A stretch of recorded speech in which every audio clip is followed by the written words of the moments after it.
এই শহরটার নাম কলকাতা। কেউ একে বলে শহর, কেউ বলে অনুভূতি।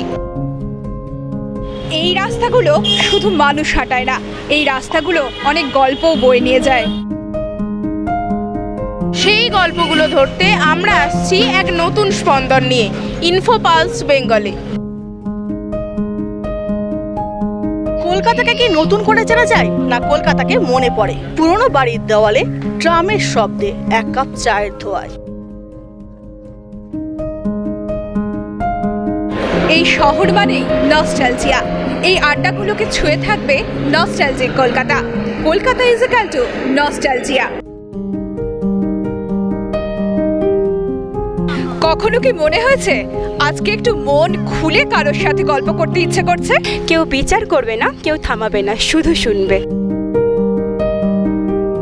প্রিয়জনকে চাইলে একটা বার্তা পাঠাও, অচেনাকে বানিয়ে ফেলো নিজের বন্ধু। এটা কোনো স্টেজ না, এটা কোনো শো না, এটা তোমার আড্ডা, আমার আড্ডা, আমাদের আড্ডা, পালস আড্ডা লাইভ, যেখানে মন খুলে কথা বলা যায়। সব অপরাধ চিৎকার করে না, কিছু অপরাধ থাকে নীরব। সেই নীরব অপরাধী সবচেয়ে ভয়ঙ্কর। কিন্তু মনে রেখো, সত্য কোনোদিন চাপা থাকে না, সেটা কিন্তু একদিন প্রকাশ্যে আসবেই। দেখুন, সত্যের খোঁজে ময়না তদন্ত।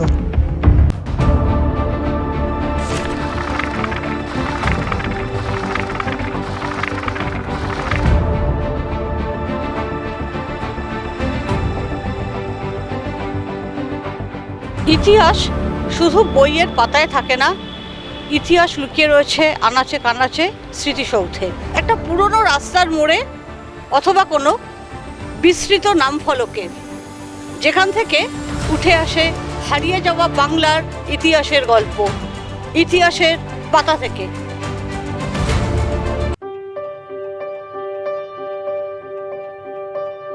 সব গল্প লেখা থাকে না, কিছু গল্প শোনা যায়, আর কিছু গল্প অনুভব করতে হয়। এখানে গল্প শুধু বলা হয় না, এখানে গল্পও কথা বলে।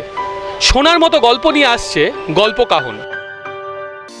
লাইট, ক্যামেরা, রোলিং, অ্যাকশন, এর বাইরেও একটা দুনিয়া আছে। টলিউডের খবর আর গসিপ আর অজানা গল্প সব মিলিয়ে একদম পালসের মতো, টলি পালস।